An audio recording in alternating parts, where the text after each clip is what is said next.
Die Rolle von Musik im Alltag. Wie beeinflusst sie unser Leben? Guten Tag und herzlich willkommen zur mündlichen Prüfung auf C1-Niveau. Mein Name ist Herr Wagner und ich freue mich, heute gemeinsam mit Ihnen ein spannendes Thema zu diskutieren. Unser Thema lautet: Die Rolle von Musik im Alltag. Wie beeinflusst sie unser Leben? Stellen Sie sich bitte vor, Sie seien beide aktive Mitglieder eines Kulturprojektes, das sich intensiv mit der Bedeutung von Musik in unserem täglichen Leben auseinandersetzt. Frau Melanie, möchten Sie den Einstieg übernehmen? Guten Tag, Herr Wagner. Ich heiße Melanie Becker und bin seit vielen Jahren als Musikpädagogin tätig. Ohne Umschweife muss ich betonen, dass Musik für mich weit mehr ist als nur eine Aneinanderreihung von Tönen. Sie fungiert als emotionaler Katalysator, der unser Befinden maßgeblich beeinflusst. Es versteht sich von selbst, dass Musik in unserem Alltag eine zentrale Rolle spielt, sei es als ständiger Begleiter im Auto, beim Sport oder als beruhigende Hintergrundmelodie in stressigen Momenten. Ich bin der Überzeugung, dass die Art und Weise, wie wir Musik wahrnehmen und in unser Leben integrieren, unser emotionales Gleichgewicht stärkt. Guten Tag allerseits. Mein Name ist Jonas Schmidt und ich bin als Veranstaltungskoordinator in einem renommierten Kulturzentrum tätig. Ganz ehrlich, sehe ich in der Musik nicht nur ein Mittel zur Unterhaltung, sondern auch einen essentiellen Baustein für zwischenmenschliche Beziehungen. Ohne Frage öffnet Musik Türen zu neuen Erfahrungen und schafft Räume, in denen Menschen unterschiedlicher Herkunft zusammenkommen können, um gemeinsam Emotionen zu teilen und zu erleben. Ein gutes Beispiel hierfür ist die regelmäßige Organisation von Musikfestivals, bei denen verschiedenste Generationen und Kulturen in einem harmonischen Zusammenspiel agieren. Das bringt mich zu einem weiteren wichtigen Aspekt. Nicht zu übersehen ist die therapeutische Wirkung, die Musik entfalten kann. In Phasen von Stress oder persönlicher Krise wirkt sie oft wie ein Balsam für die Seele. Im Großen und Ganzen finde ich, dass Musik uns hilft, den Alltag bewusster zu erleben und einen Moment der Ruhe zu genießen. Ich selbst nutze häufig die Möglichkeit, in meiner Freizeit bewusst Musik zu hören, um neue Kraft zu schöpfen, sei es durch klassische Werke oder auch moderne Komposition. Da bin ich voll auf Ihrer Meinung, Melanie. Schlussendlich sollte man hervorheben, dass Musik als kultureller Spiegel fungiert und uns sowohl gesellschaftliche Entwicklungen als auch individuelle Emotionen vor Augen führt. Ohne Zweifel dokumentiert sie nicht nur historische Ereignisse, sondern inspiriert auch zu kreativen Prozessen, die über den rein ästhetischen Genuss hinausgehen. Allerdings ist es ebenso wichtig, den kritischen Blick nicht zu verlieren. So wird häufig kritisiert, dass die allgegenwärtige Musik in Form von Hintergrundbeschallung zu einer oberflächlichen Wahrnehmung führen kann, wodurch der tiefere Sinn der Musik oftmals unbemerkt bleibt. Ein sehr berechtigter Einwand, Herr Jonas. Unterm Strich zeigt sich hier eine gewisse Dualität. Einerseits fungiert Musik als Quelle der Inspiration und als verbindendes Element in der Gemeinschaft. Andererseits besteht das Risiko, dass sie zur bloßen Kulisse unseres Alltags wird. Auf den Punkt gebracht heißt das, dass ein bewusster und reflektierter Umgang mit Musik unabdingbar ist, um ihren positiven Einfluss voll auszuschöpfen.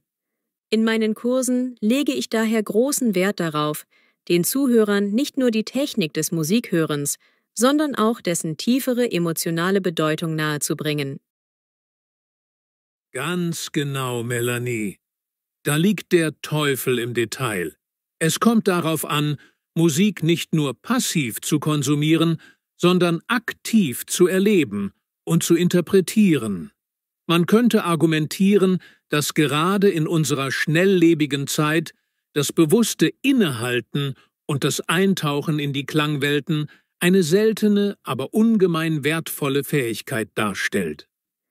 So tragen interaktive Musikprojekte und gemeinsame Musiksessions erheblich dazu bei, die Wahrnehmung zu schärfen und emotionale Resonanzen zu intensivieren. Absolut, Herr Jonas. Alles in allem lässt sich sagen, dass Musik als kulturelles und emotionales Medium weitreichende Wirkung entfaltet. Sie bietet nicht nur Trost und Freude, sondern kann auch als Impulsgeber für gesellschaftlichen Wandel dienen.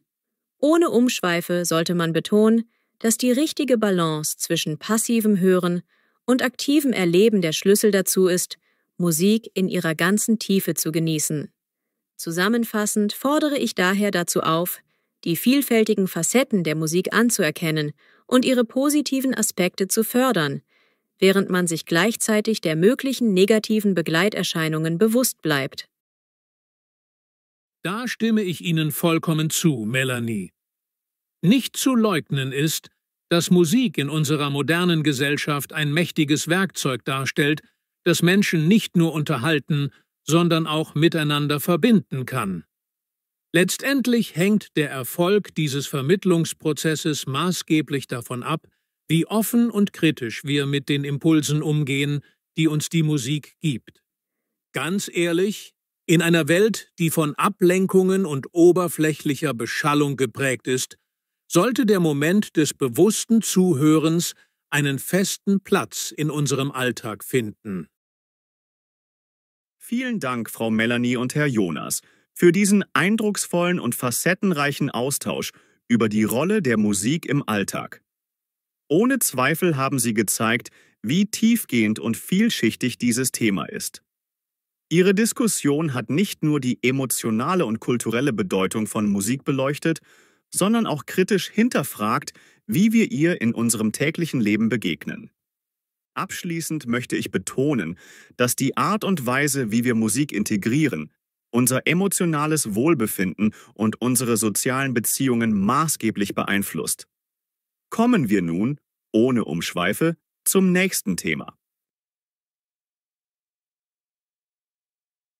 Die Rolle von Sport in der Gesellschaft, ein Motor für Integration und Gesundheit. Guten Tag und herzlich willkommen zur mündlichen Prüfung auf C1-Niveau. Mein Name ist Herr Lehmann und ich moderiere heute unsere Diskussion. Unser Thema lautet: Die Rolle von Sport in der Gesellschaft, ein Motor für Integration und Gesundheit. Stellen Sie sich bitte vor, Sie seien beide engagierte Mitglieder eines interdisziplinären Sportverbands, der sich für integrative Projekte und gesundheitliche Förderung einsetzt. Frau Schneider, möchten Sie den Anfang machen? Guten Tag, Herr Lehmann. Mein Name ist Claudia Schneider und ich arbeite seit über 10 Jahren im Bereich Sportmanagement.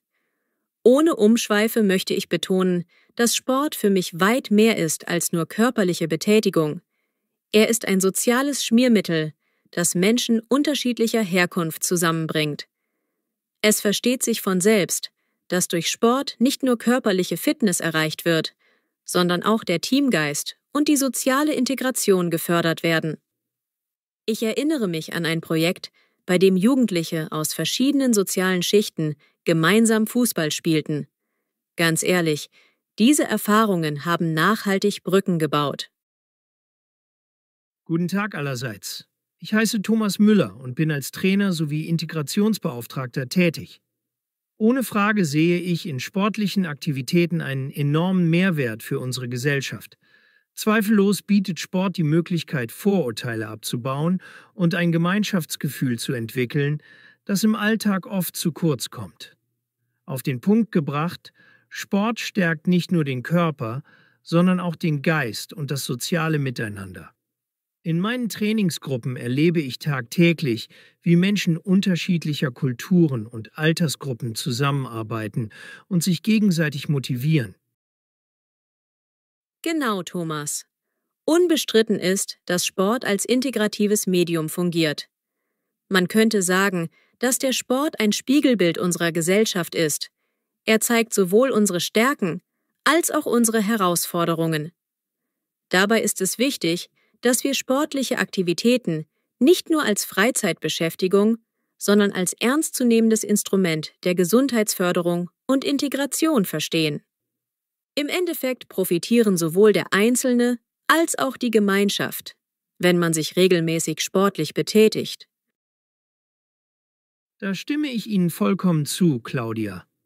Ohne Zweifel hat der Sport das Potenzial, Menschen aus den unterschiedlichsten sozialen Schichten zusammenzuführen. Nicht zu übersehen ist dabei die Bedeutung von Breitensport und organisierten Vereinsstrukturen, die als Plattform für Begegnungen dienen.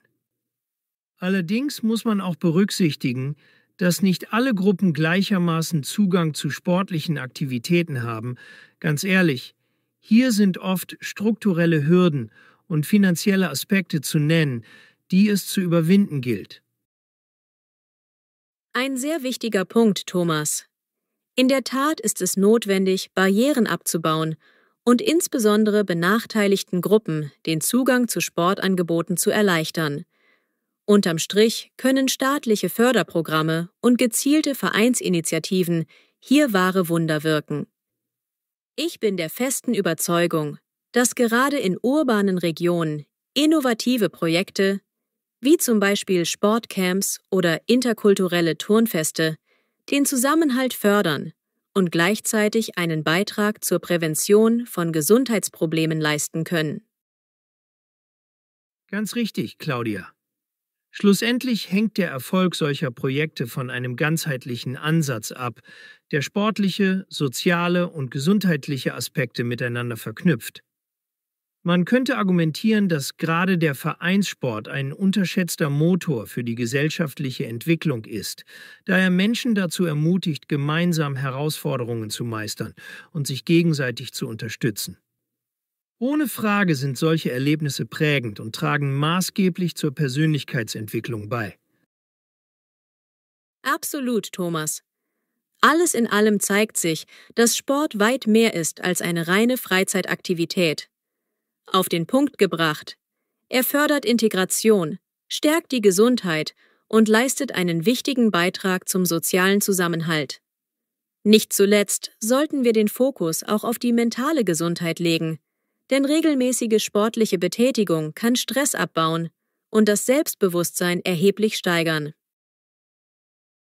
Da kann ich Ihnen nur zustimmen, Claudia. Im Großen und Ganzen betrachtet ist Sport ein essentielles Instrument, um gesellschaftliche Herausforderungen anzugehen. Letztendlich liegt es an uns allen, sowohl politisch als auch gesellschaftlich Rahmenbedingungen zu schaffen, die eine breite Teilnahme ermöglichen. Ohne Umschweife muss betont werden, dass die Förderung des Sports auch als Investition in die Zukunft verstanden werden sollte, für eine gesündere und integrativere Gesellschaft. Vielen Dank, Frau Schneider und Herr Müller, für diesen tiefgründigen und abwechslungsreichen Austausch über die Rolle von Sport in der Gesellschaft. Ohne Zweifel haben Sie überzeugend dargelegt, wie Sport als Motor für Integration und Gesundheit wirken kann. Abschließend möchte ich betonen, dass Ihre Argumentation sowohl die positiven Potenziale als auch die Herausforderungen im Bereich des Sports eindrucksvoll aufgezeigt hat. Kommen wir nun, ohne weitere Umschweife, zum nächsten Thema.